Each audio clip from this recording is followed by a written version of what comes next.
You're staring out a window or lying in bed, and suddenly you're not here anymore. You're accepting an award. You're winning an argument from 3 years ago. You're saying goodbye to someone who hasn't left yet.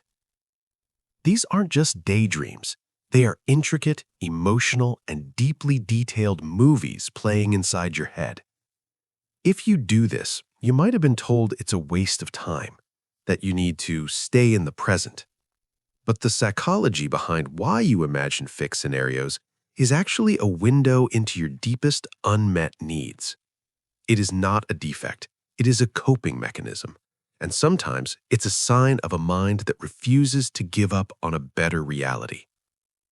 This is the psychology of the maladaptive daydreamer, the overthinker, the architect of the unreal.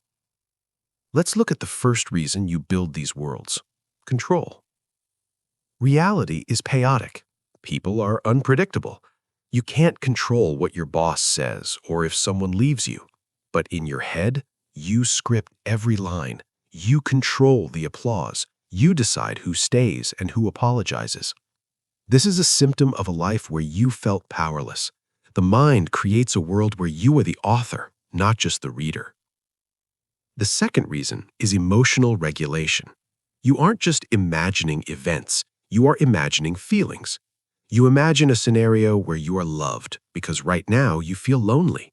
You imagine winning a fight because right now you feel unheard. You imagine saving someone because you want to feel like a hero. You are not escaping reality. You are medicating it. You are giving your brain a dose of the chemicals it craves: dopamine and validation. Biologically, this process is fascinating. When you imagine vividly, your brain struggles to tell the difference between a real memory and a detailed fantasy. This is called source monitoring error. The neural networks for perception and imagination overlap significantly. To your amygdala, the emotional center, the fear you feel in a fake scenario is real fear. The joy is real joy. This is why you can cry at a movie you know is fake, and why you can feel heartbroken by a conversation that never happened. Your brain is a prediction machine. It runs simulations to prepare you for the future. But for the overthinker, the simulation gets stuck on repeat. It's called ruminative imagination. The default mode network, or DMN, is responsible for this. It's the part of your brain active when you are at rest, not focused on the outside world. In highly imaginative people, the DMN is hyper-connected. It's like having a Ferrari engine in a car that never gets parked. It burns fuel constantly, weaving stories about the past and future. It doesn't know when to shut off. So where does this wiring come from? It starts in childhood. If your environment was unpredictable, imagination became a survival tool. If the real world was unsafe or boring or lonely, you built a fortress in your mind, a place where you were safe. Psychologists call this escapism, but it's not just running away, it's building a home when you are homeless. As adults, we continue this pattern. We use fantasy to process unresolved trauma or unmet needs from our past. The child who was never defended imagines a protector. The child who was never chosen imagines being the hero. It's a compensation mechanism. Your brain is trying to right the wrongs of your history by rewriting the script. Society wires us for this. We are raised on stories, books, movies, social media. We are trained to live in narratives. We are given ideal selves to aspire to, so we audition for that role in our heads. We practice being the perfect version of us. But there is a darker side to this gift. It's called maladaptive daydreaming. This is when the fantasy becomes an addiction.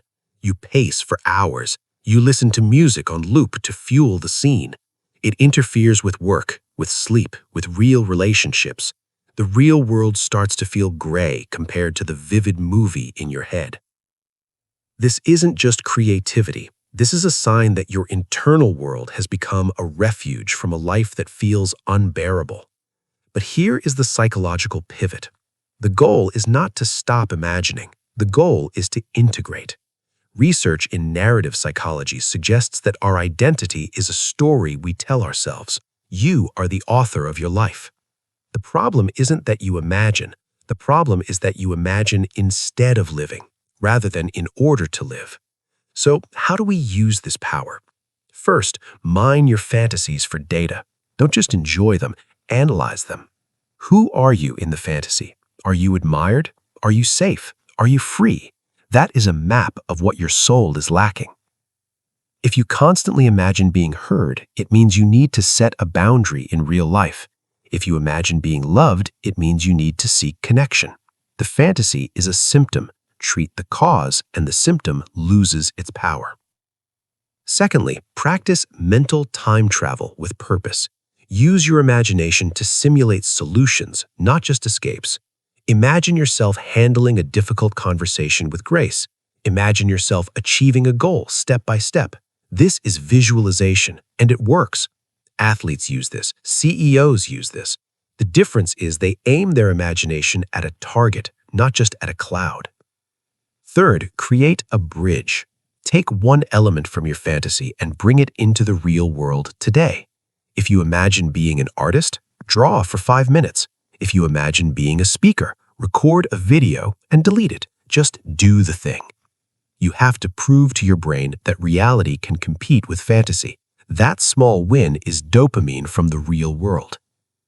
Imagination is not the enemy. It is your first draft. It is the laboratory for your future self. The goal is not to silence the cinema in your mind. It is to walk out of the theater and onto the stage. You must learn to be the star of your own life, not just the director of a movie no one else gets to see. So, to the one who imagines fake scenarios, you are not crazy, you are not broken, you are just hungry. Hungry for a life that feels as meaningful as the stories in your head, and that hunger is sacred. It is proof that you know more is possible. Your imagination is a superpower, but like all powers, it needs a direction. It needs a world to act upon. You have spent years building worlds. Now it is time to build a life, one brick at a time. Take the blueprint from your mind and start building, even if it's slow, even if it's messy. The conversation you practiced? Have it. The apology you rehearsed? Give it. The love you imagined? Offer it to yourself first. The fantasy was never the destination. It was just the compass. Now, put down the script, pick up the pen, and write the story you can actually live.